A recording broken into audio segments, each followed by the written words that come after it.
तो दोस्तों ये है अंबाला में नया डेवलपमेंट जो हो रहा है। बहुत ही सुंदर बिल्डिंग बनाई जा रही है। हम अभी चंडीगढ़ से आते हुए अंबाला को क्रॉस करते हुए नेशनल हाईवे 1 पर है। हम बस पहुंचने वाले हैं। अब जो मोड़ आएगा वहां से हम राइट टर्न लेंगे। राइट टर्न का मोड़ लेने के बाद हम पहुंच जाएंगे धर्म क्षेत्र कुरुक्षेत्र नगरी में।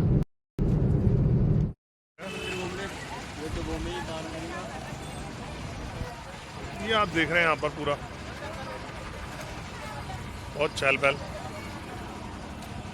और ये है मेन आकर्षण केंद्र।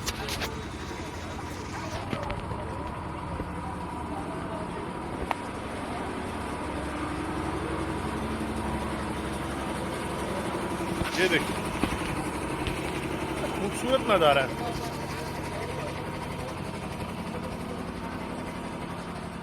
इतना खूबसूरत नज़ारा,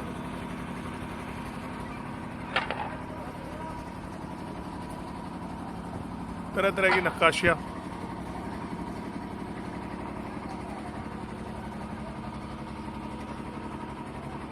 तो महाभारत काल की करी हुई सारी चीजें यहाँ पर प्रदर्शित कर रखी है।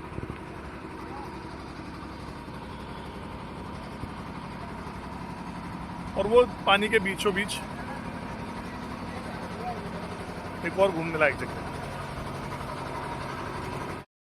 तो ये सर्दियों के अंदर, मतलब सर्दी तो नहीं कह सकते, नवंबर का महीना चल रहा है, नवंबर 2025, और आप देख रहे हैं कुरुक्षेत्र की पावन धरती पर मैं पहुंच चुका हूं। हर तरफ जहां पर प्राचीन मंदिर है, ये देखिए, ये प्राचीन मंदिर चंद्रकूप।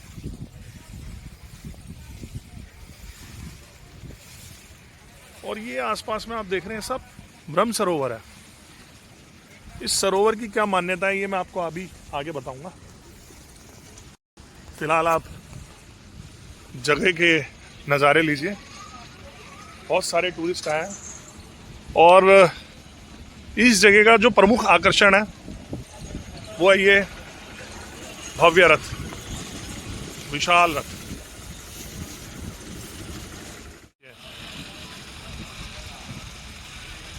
ये भगवान श्री कृष्ण का विशाल रथ जिसपे अर्जुन और स्वयं श्री कृष्ण है। ये देखिए भगवान योगेश्वर श्री कृष्ण की मूर्ति जो सारथी बने थे अर्जुन के। और जो इन्होंने रथ पर बैठ करके अपना पराक्रम दिखाया होगा, ओहो हो, इस रथ को देखने से ही ये महसूस हो रहा है।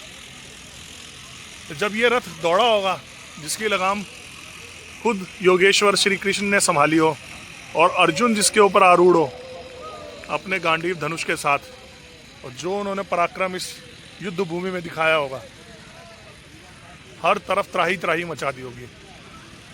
सूर्य के घोड़ों के समान इनके अश्व इस रथ में जुटे हुए। इस रथ को देख करके बस उस पल की एक सिर्फ फीलिंग आती है।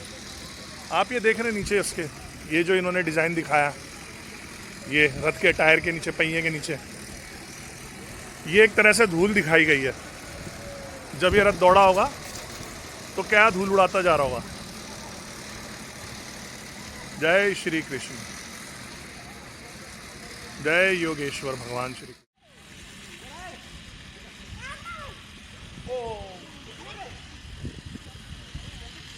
दोस्तों ये है मेरे पीछे ब्रह्म सरोवर।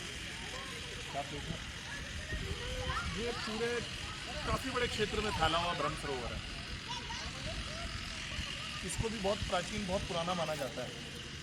कहा जाता है कि महाभारत के युद्ध के बाद जब एक बार सारे के सारे योद्धा, ज़्यादातर योद्धा वीरगति को प्राप्त हो गए थे, तो कई लोग, कई स्त्रियाँ उस ज़माने में जो थी वो अपने हस्बैंड से, अपने भाइयों से जो जो युद्ध में मारे गए थे उनसे मिलना चाहती थी।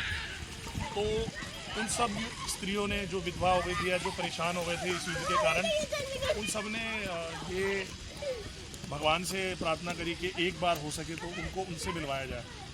तो बोला जाता है कि जो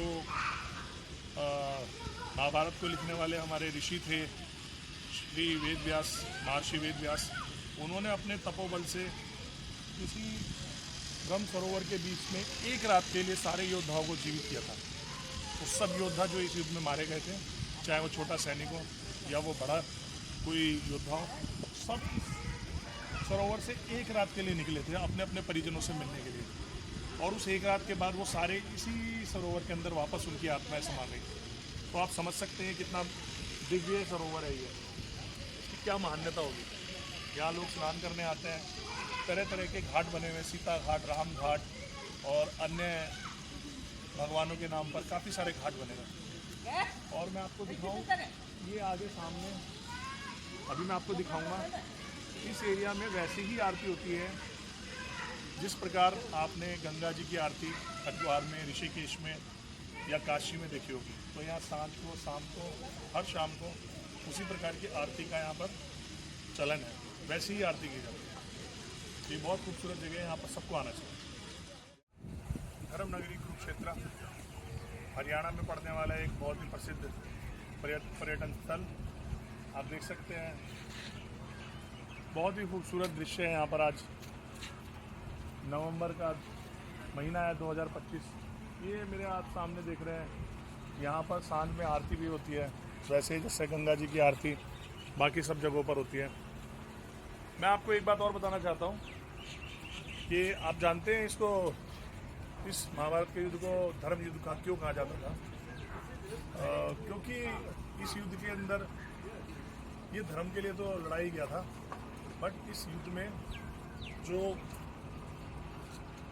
कोई भी चीज़ थी उसको लड़ने के लिए कंडीशंस जैसे होती है, तौर तरीके, वो सब तय थे। एक रथी से एक रथी लड़ेगा, एक महारथी से एक महारथी लड़ेगा, बट ऐसा हो नहीं पाया क्योंकि जैसे जैसे युद्ध अपने अग्रसर हुआ, आगे बढ़ता चला गया, वैसे वैसे इसके जो नियम बनाए गए थे, धर्म के नियम, कि ज़मीन पे चलने वाले योद्धा से ज़मीन का ही सैनिक लड़ेगा, रथ पे चलने वाले से रथ का ही योद्धा लड़ेगा, वो फॉलो नहीं हो पाया। पर शुरुआत में जो था ये एक धार्मिक और एक धर्म युद्ध ही रहा है। हो सकता है मेरा ये कहना शायद गलत भी हो सकता है, कुछ लोगों को ऐसा लगेगा, पर ये धर्म युद्ध दो तरह से ही था। एक तो ये धर्म के लिए लड़ा गया था, दूसरा इसमें लड़ने के तरीके निश्चित थे, ना कि मुगल आक्रांताओं की तरह के पीठ पे वार मारना, भागते हुए को मारना या निहत्थे को मारना, ऐसा कुछ नहीं था। ये सब धर्म के हिसाब से तय की गई कंडीशंस थी उस जमाने में, जिसके अनुसार युद्ध लड़ा जाना था, इसीलिए इसे धर्म युद्ध बोला गया था। आपको जहाँ से लगता है, आपको लगता है धर्म जिस पक्ष में, आप वहाँ पर जा सकते हो, स्विच कर सकते हो, कभी भी स्विच कर सकते हो। तो इस तरीके की चीज़ें थी। बहुत खूबसूरत जगह आप देख रहे हैं, हरियाणा के कुरुक्षेत्र की खूबसूरत सी लोकेशन, यहाँ आना बनता है। जय श्री कृष्ण। दोस्तों, अब मैं आपको ले आया हूँ कुरुक्षेत्र की सबसे ज़्यादा ऐतिहासिक और सबसे पुरानी जगह पे। वैसे तो ये पूरा शहर ही बहुत पुराना है, लेकिन मेरे पीछे आप ये जगह देख रहे हैं, आइए।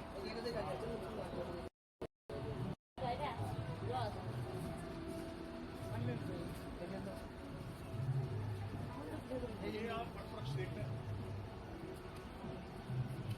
इस वट वृक्ष की कार्बन डेटिंग कराई गई है भारतीय वैज्ञानिकों और बाहरी वैज्ञानिकों के द्वारा, और ये पाया गया है कि ये जो है इस वृक्ष की एज लगभग 6000। कुरुक्षेत्र के ही नज़दीक एक और प्रमुख जगह पे जिसका नाम है ज्योतिसर, यहाँ आप ये वृक्ष देख रहे हैं, ये कहा जाता है ये वही वृक्ष है जिसके नीचे भगवान श्री कृष्ण ने अर्जुन को गीता उपदेश दिया था। आप देखिए इस वृक्ष को, मैं आपको दिखाता हूँ।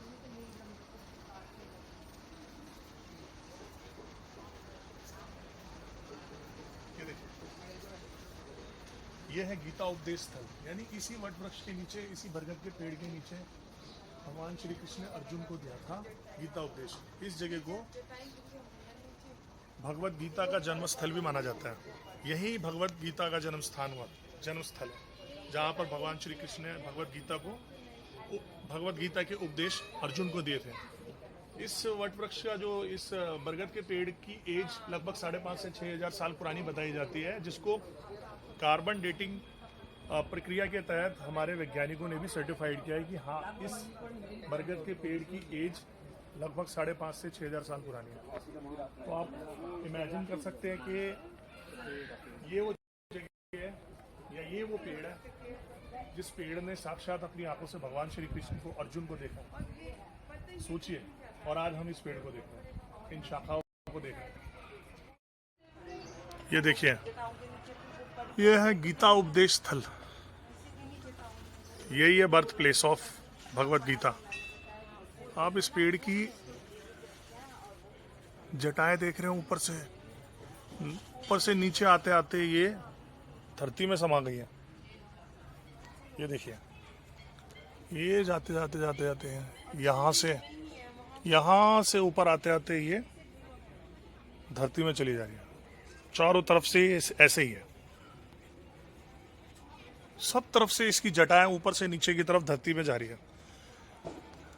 यही वो विशाल वृक्ष है, यही वो प्राचीन वृक्ष है, बरगद का पेड़, जिसके नीचे भगवान श्री कृष्ण ने अर्जुन को गीता उपदेश दिया था। और आज हम पहुंच गए कुरुक्षेत्र की इस पावन धरती पर, उसी वृक्ष को छू रहे हैं जिसके नीचे कभी भगवान श्री कृष्ण आए थे। ये वृक्ष साक्षी है उनका, ये पेड़ साक्षी है उनका।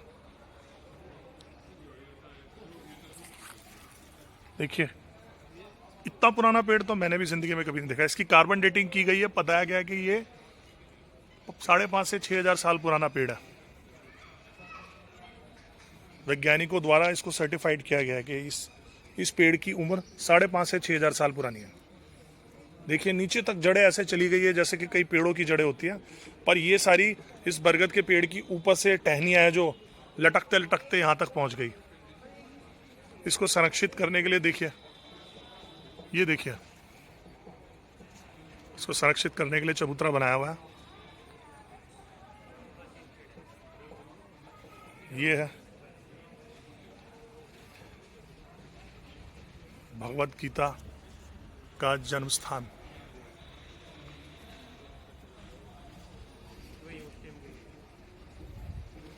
जिस वृक्ष ने भगवान श्री कृष्ण को देखा, उसे अब हम देख रहे हैं। जय श्री कृष्ण, जय श्री कृष्ण। अभी हमने दर्शन करे इस वट वृक्ष के, आप देख सकते हैं गीता उपदेश स्थल। ये वो जगह है जहाँ पर भगवान श्री कृष्ण ने गीता का उपदेश दिया था अर्जुन को। कहा जाता है कि इसी जगह पे भगवत गीता का उद्गम हुआ था, या ये कह सकते हैं कि भगवत गीता का जन्म स्थान यही पवित्र जगह है। और उसके पीछे जो ये पेड़ है, ये एंशिएंट, मतलब बहुत ही प्राचीन पेड़ है, बरगद का पेड़, जिसकी एज कार्बन डेटिंग द्वारा की गई है, और वो 5,500 से 6,000 साल पुराना है। आपको मैंने दिखाया। अब एक चीज़ सोचने वाली है, मेरे दिमाग में ख्याल आ रहा था कि आप सोचिए कि कितना बड़ा क्षेत्र हुआ होगा कुरुक्षेत्र का। अभी हम 5 किलोमीटर ब्रह्म सरोवर क्षेत्र से अलग आए हैं, जहाँ पर हम ये देख रहे हैं। तो उस जमाने में आप सोचने वाली बात है कि ये सारा का सारा क्षेत्र जो है वो युद्ध क्षेत्र ही रहा होगा। यानी भगवान 5-6 किलोमीटर अलग अर्जुन को लेकर आए, जहाँ उन्होंने अर्जुन को भगवत गीता का उपदेश दिया अपने श्री मुख से।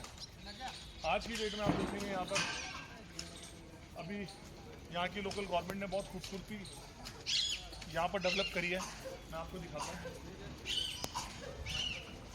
चारों तरफ काम चल रहा है।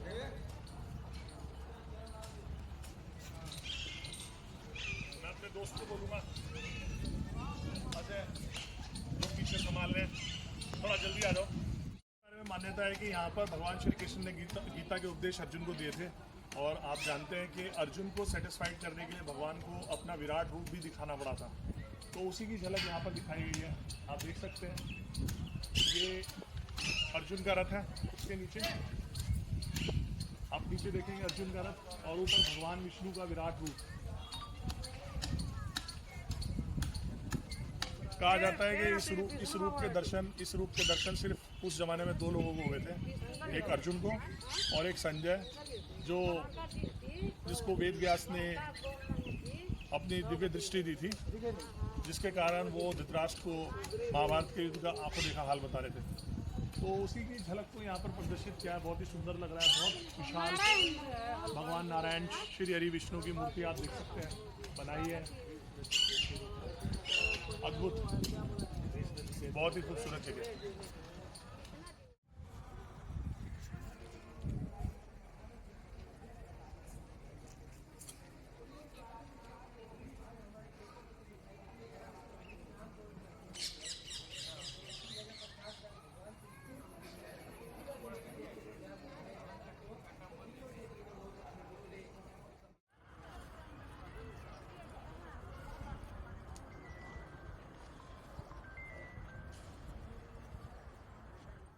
तो दोस्तों ये था हमारा कुरुक्षेत्र का आज का टूर, जहां हमने आपको ब्रह्म सरोवर से लेकर के ये ज्योतिसर जगह भी दिखाई।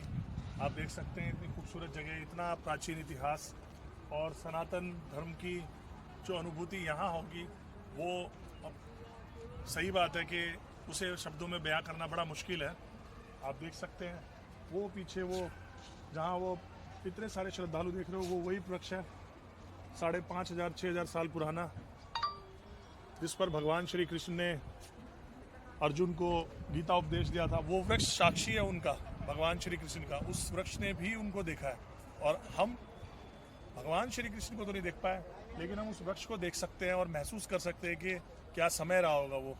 और मेरे पीछे इतनी विशाल प्रतिमा आप जो देख रहे हैं भगवान विष्णु की विराट रूप की, यहाँ सूर्यदेव भी अस्त हो रहे हैं। तो आप लोगों को और बने रहे हमारे चैनल के साथ। Thank you so much. जय श्री कृष्णा।